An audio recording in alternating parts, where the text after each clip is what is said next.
I have a confession to make, and it's something that, over the last few years, has really made me rethink how people engage with games. Because the truth is, I don't really play games that much. I mean, I play a bit, but certainly less than many other people who talk about video games online. But as a game design student, not playing games doesn't mean I'm unengaged with games as a whole. In fact, a lot of my life revolves around games, from design to interaction to discussion. Gaming is a near ubiquitous thing nowadays, even if not necessarily digital. Just about everyone plays games. Just about everyone is familiar with games and knows several video games by name. Many discussions just within culture have been shifted and molded by the evolution of game design over the last several years. And it's simple. The way people think, just in general, is almost entirely defined by the things they've seen and read somewhere. Art as a whole is the epicenter to the sharing of knowledge and information that is embedded into our culture. Okay, I'm getting ahead of myself, but the point is, considering the ubiquitous nature of games, there are many diverse ways that people can engage with games and game communities beyond the actual act of playing a game. And in recent years, live streaming has become a very popular way for people to engage with games, as either a player playing for an online audience, or as an audience watching someone play a game.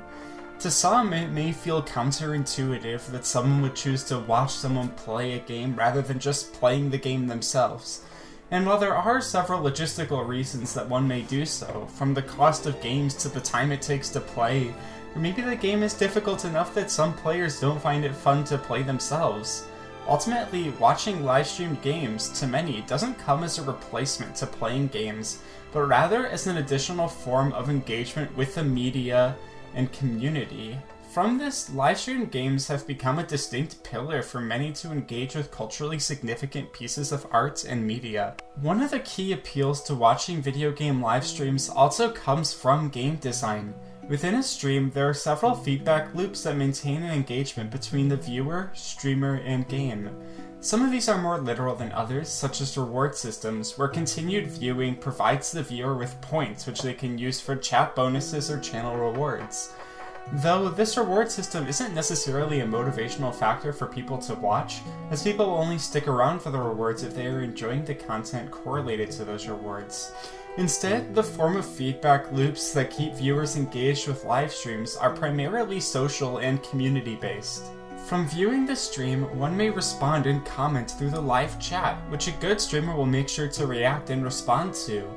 Live streaming forms immediate and active conversations with an audience of viewers centered around the content of the stream. Being able to, in real time, react to the games being played by the streamer and have that reaction seen by the other viewers and the streamer is satisfying. Sure, some people may see this feedback loop as something innately parasocial, but to others the stream is just the basis for conversation among those interested in the game or those who simply enjoy the personality of the streamer. By watching the game be played rather than directly playing it, a viewer may engage both with the game and game community at the same time. In all honesty, one of the main reasons I have drifted away from playing games is a feeling of isolation. When I play a game, I'm often either alone or disconnected from the others around. Being an extrovert, the time I spent playing games began to feel like time spent not having conversations or spending time just in company with somebody else. I found that the times I most enjoyed playing games was when I was playing next to someone else, which is why I spent more time playing Horizon Zero Dawn on my friend's PlayStation than I did playing Xenoblade 3 on my own Switch. Sure, I may enjoy Xenoblade more than Horizon, but when playing Horizon, I had an additional feedback loop in the form of conversation with my friend who knows just about everything in Horizon. That, to me, became the more enjoyable playing experience. And the same fundamental concept applies to game streaming. Instead of playing alone, a streamer is playing to an audience that may interact with the streamer as well as other viewers. Streaming fosters approachable and accessible communities surrounding certain games and the players playing those games. Through these interactions, the streamer can respond to their viewers, advancing the conversation had by that audience, which provides more messages for the streamers to respond to during their play. Every person who plays a game has a slightly different experience, so by adding a communal base of viewers, those viewers may impact the experience the streamer has with the game, which also impacts the experience the viewers have with the game and leads to exciting or engaging outcomes. So, when a person is watching a stream, the form of interaction they are having with the game is drastically different than the forms of interaction they may have had just playing the game themselves. Similarly, alongside different experiences people have with games, people can watch streams to learn or experiment with new strategies in the game. By watching streams, the way someone plays any given game could fundamentally change. Perhaps a viewer watches someone perform a speedrun of their favorite game and could learn a cool new move to experiment with in their own play. Streaming is a tool by which viewers can engage with and learn about the games that they care about. Streaming has also made engaging with games more accessible. New AAA games are expensive, and to many, this cost, alongside the cost of the console, may make the game completely inaccessible, at least temporarily. But for those still interested in the game, they can still engage with the game and community through streaming. While this may not replace the enjoyment of playing a game personally, streaming enables individuals to still connect to that game, being able to appreciate and discuss the arts alongside the community. This is particularly significant for the first few days of a game's release, where discussions of the games are focused as so many players are playing along similar parts of the experience. A viewer who may not be able to afford the game may still see how that game is functioning and enjoy the game, even if in a unique way. However, at the same time, when someone watches a game being streamed, they are directly engaged with the game without actually buying it. And to some, there may be a feeling of concern that large bodies of players may choose not to purchase the game after having fully seen it being played on stream. Particularly with narrative-heavy games, some people may be content not purchasing the game or playing the game personally after seeing the full story. Certainly, if you go online, you will find discourse arguing that streaming narrative-driven games is unfair to developers, much like it would be to a film studio if a movie is live-streamed. And while it is true that many narrative-driven games can function on de-emphasized gameplay or tell relatively linear stories without much player choice or change, the experience of watching a stream of that game as opposed to playing the game is still quite different. Enough so that even if a viewer watches the game as a replacement for purchasing the game themselves, it wouldn't necessarily be justified to say that that game stream was unfair to the developers. I argued at the beginning of the video that watching a stream of a game as a whole was a drastically different experience than playing a game personally. However, this doesn't mean that a person necessarily needs both experiences. While both are different, the experience of watching a game may satisfy an individual's interest in engaging with that game.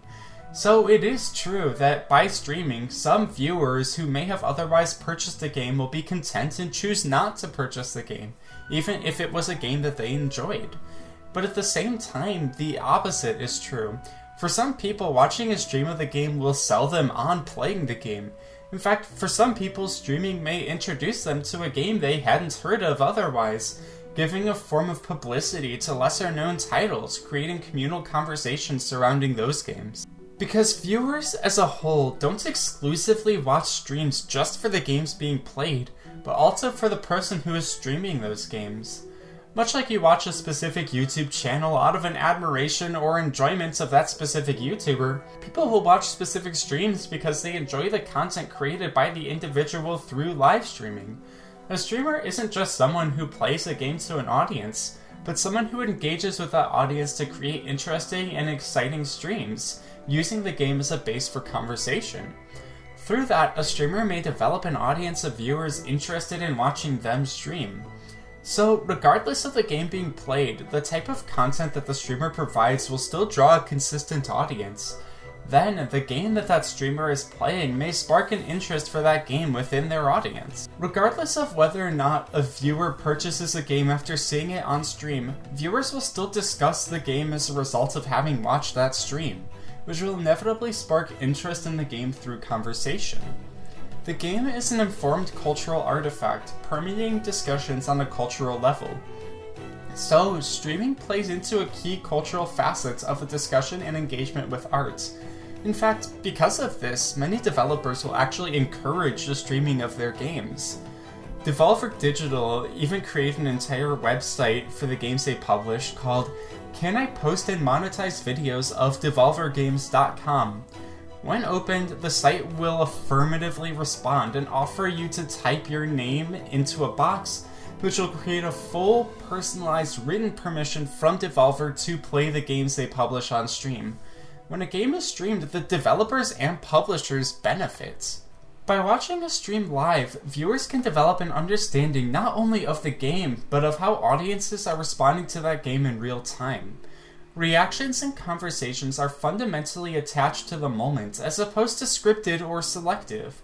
This helps give a better sense of the game and how people are playing it, which also plays a part in providing feedback loops during viewing. A comment is not an isolated statement, but an active addition to the broader conversation, which can then be discussed between streamer and viewer in real time with more direct speech. This, as opposed to a comment section on a scripted video, can be very productive and engaging. Though, much like streaming is to playing, watching live stream content isn't a replacement for watching scripted content, and neither is better than the other. Fundamentally, they both meet different audiences' needs and values.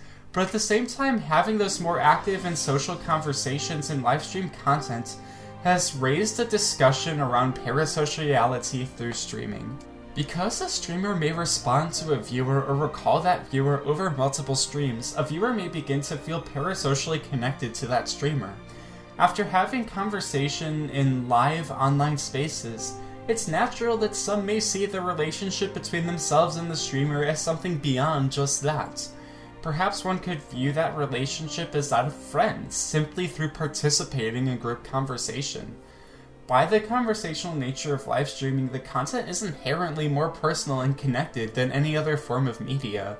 Both viewer and streamer are existing at the same time, talking into the same space. Considering this, the streamer has somewhat of a responsibility to set clear boundaries in regards to the relationship between themselves and the viewer.